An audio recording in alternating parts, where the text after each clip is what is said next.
Hey everyone, it's Stef from the KulaKREW. Today I'll be showing you how easy it is to create a photo book at Kulapix.com. Let's head over to the photo book section and go through our options. Our first option is a custom hardcover photo book. Here I can design the front cover, the back cover, and the spine text, which is great so I can see which photo book it is when it's up on my shelf. Our second option is a hardcover photo book. Here I have material choices such as linen, leather, or padded leather, available in black, white, red, or brown. Our third option is a hardcover window. Here I have the same material choices as a hardcover photo book, however I now have a cutout so I can see my first image. Our last option for the standard photo books is a custom softcover. Here I can design the front and back cover. Our last two options are in our exclusive section. They are custom hardcover lay flat and a hardcover lay flat. A lay flat photo book is specially designed so I can have full photo spreads with hardly any seams. Today I'll be creating a custom hardcover photo book. Select Start, and now choose my book size. I'm going to choose 12 by 12 inches. Head over to page count, and beside the page count is our suggestion of the amount of photos that works best for that book size. You can always add more photos if you wish. Once in the builder, you can also add or remove more pages. I have around 20 photos, so I'm going to select 20 pages and hit continue. And it now brings me to the theme page. If you're feeling creative and want to design your own from scratch, select the design your own template.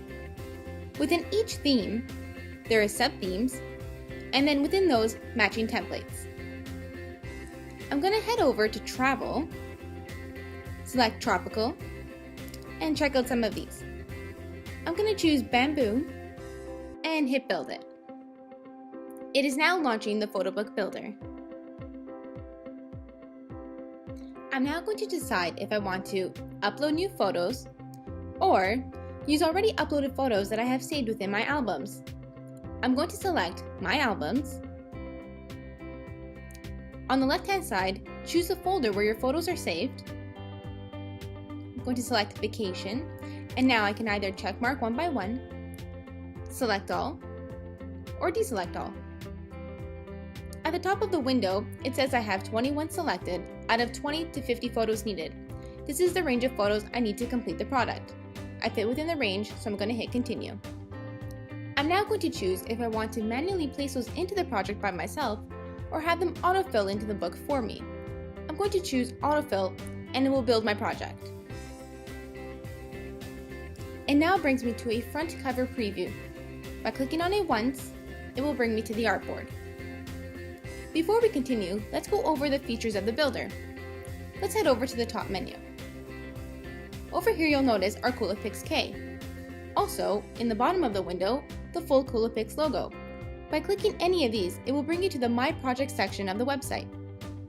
The next button is to get photos. This is also located under the Photos tab. By clicking this button, it will bring me to the window where I can browse through my other albums to get more photos, or I can select the album where I want to bring in more, hit Get More, choose if I want to upload from my computer, Facebook, Flickr, or Picasa. Just go to my computer, find the folder, select the photos you wish to bring in, hit Open, and the upload automatically begins. If at any time you want to cancel the upload, select the X located right beside the loading bar. You can also cancel remaining. A tip to bring in more than one photo at once is to click the first photo, hold down the Shift key, click the last, and then select Open. My upload is complete, so let's hit Continue, and the photo I have just brought in is now in the bottom tray. To view it, I can hide Use Photos, and there it is. To bring a photo into your project, you can either drag and drop into a frame, or just drag it anywhere on the page. Let's go back up to the top. I can re-autofill my book now with the photo I have just brought in. By selecting autofill, it will redo the whole project, so if I have added any text or made design changes, they will be lost. And again, it brings me to the front cover preview of the book. So let's click once more, and I'm in my artboard. I also have the option to change theme. I now have access to all of the other themes. Let's browse through them, go to travel, and I'm going to change it to fruit salad. So select, hit continue, and once again it is warning me that my project will be lost. So again, any text or design changes will be now replaced with a new theme. I'm going to select autofill, and it rebuilds the book with the new theme. I can also add or remove pages. When you add pages, they do come in blank. Later on, I'll show you how to drag a layout onto the page. The next few icons change your view. You can view as a spread, a single page, or by clicking the magnifying glass, you can zoom into the project. To navigate around, hold down the spacebar and click and drag. So let's do so. To zoom out, just click back on the magnifying glass. These two icons bring me to a front cover and a back cover preview. I can also undo or redo any action. On the right hand side, you'll notice 4 circles: black, dark gray, light gray, and white. By clicking these, you change the background color of your builder. This does not affect the way that your product will be printed, just gets you a little bit more comfortable in your design environment. I can navigate through my project using the forward arrow and the back arrow. And underneath the pages, you'll notice it tells me where I'm at. Page 4, page 5. Over here, back cover, front cover, and the middle is my spine. Now let's go over to the bottom and click our Pages tab. Here I have thumbnails of my entire project. I can see the front cover, the pages, and just by clicking, I jump to that selected area. Also, I can click and drag a page to shuffle around the order. Let's click Photos, and here I will view all of my selected photos. I can hide used pictures, expand menu, and by holding my cursor over a thumbnail, I can view a larger image. I can drag into a frame. As long as the frame is selected, click the photo or drag anywhere on the page. I can also shrink my frame, change it to portrait, landscape, can move it around, rotate it. If I'm happy with the design and I do not want to accidentally move it, I can hit the lock button. I can always unlock at any time. I can delete by pressing the X or the trash bin up at the top. And when a photo is selected, there will be a photo editing toolbar. Here, I can scale my photo within the frame, rotate it within the frame, adjust the brightness, contrast, make my photo black and white, sepia. If my photo had red eye, I could remove it. It would save over the original photo saved within my albums, and that way I would not have to edit it if I wanted to use it again later. Let's say I went a little bit crazy with my editing. Instead of trying to set back the sliders manually, I can hit the reset button. And like all other elements, I can always send forward or send back. To move the photo around within the frame, click and hold the center button, shift the mouse around, and to swap photos, click and hold, drag it over another frame, and you'll notice an orange outline appear, let go, and it will now swap the photos. Now let's say I scale up a photo a little bit too much. I may get a warning symbol. This means that the photo now exceeds our recommended resolution. It does not necessarily mean that it won't print well. Just use your judgment on image quality. To get it back to the best adjusted size, just click on the symbol. And let's bring that back down, move it over, and continue to backgrounds. So in the Backgrounds tab, let's browse through some of these, and I can either apply to all pages, apply to visible pages, or I can just drag and drop onto the page. To remove a background, just drag on the X or apply to all or visible pages.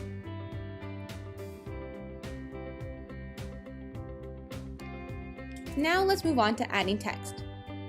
Just click and drag this icon anywhere on the page. Type in the text that you want it to say. Let's type in splash. Make it a little bit bigger just by dragging out these arrows. I can also rotate. And once I'm happy with the position, I can lock in place to avoid accidentally moving it. To delete, I can either press the X or the trash bin. Now let's select Edit, go up to the top menu, and look at some of the other fonts. Just by mousing on over the other names, it will automatically change it so I can see what it will look like. Let's select Rancho. Now let's head over to size, make it a little bit bigger. Same way, just mouse over the size and click. Now let's change the color. So I can choose from any of these swatches, but a really cool feature is to use my cursor as a color picker. So just by dragging it anywhere on the page, it will pick up the color that I am over. To select the color, just click. Let's click back on our text box, head up to the top, and I can now change the paragraph style. I can align it left, center, or right. Okay, now I'm just going to underline it, make it a little bit bigger, and move it over. So let's move that over, and now move on to art. The great thing about all of the templates is that I can always remove, add, or change anything about them. So let's go into art and browse through some of these. Let's grab this guy, just drag him anywhere on the page. Let's bring him down in size just by moving these arrows. Rotate him slightly, and let's put him a part of this picture. There we go. And I can just bring this one up in size, rotate, lock if I'm happy with the position, delete, and move some other things around. If at any time you want to get more art, borders, or backgrounds, just click Get More. Here you have access to all themes, select the element that you wish to bring in, and hit Continue. It is now loaded in the builder and available for use. Now let's go on to borders. I can apply borders the same way I can apply a background. I can apply to all pages. I can apply to visible pages, and you'll notice my other pages were not affected. Or I can drag and drop. Or if I just select the photo, click on the border. Again, if I want to remove a border, I can just place the X. Now let's move on to layouts. So as I mentioned before, when you add a page, it comes in blank. You can just drag on any of these layouts to make it a part of the theme. So let's click this page, drag on this layout, and remember, if you add any text or make any design changes, they will be lost. And let's check out some more. Let's drag this one on here with the pineapple. Drag a photo in there. Check out the last page, and I'm ready to add to cart. So click the Add to Cart button, and I am now prompted to save my work. You can always save your work at any time by clicking the Save button located right beside the Add to Cart button. It is now launching a final preview before we send off to print. Select OK, and you can either press the play button, have it browse through your project for you. You can stop at any time, use the arrows to manually flip through, go to the front or back cover preview, or, just as we did in the builder, click on any of the thumbnails to jump to that page. If you need to go back to the builder to change anything, click the Edit button. You can also share with a friend via Facebook, email, or Twitter just by adding this to my shared projects. And I'm ready to add to cart. Now let's confirm that we've double checked our work and all spelling. And it now brings me to the recipient page. Here I choose where I want my product to be sent. Right now I have myself selected, but I can also select any other recipients I have saved within my address book. I can also add a new recipient. On the right hand side, I can adjust the quantity. Let's select Continue. And it now brings me to my cart. Here I can view the details of my project. From the drop-down, I can go back to Preview, edit the quantity, remove from cart, or change and add recipients. And I'm ready to check out. On the left-hand side, I'm going to fill in my information. Now I already have my information saved within my profile, so by checkmarking this box, it autofills those forms for me. On the right-hand side, I'm going to fill in my credit card information. When I'm ready, I'm going to hit Place Order. And we're done. Have fun creating your photo book, and I'll talk to you soon.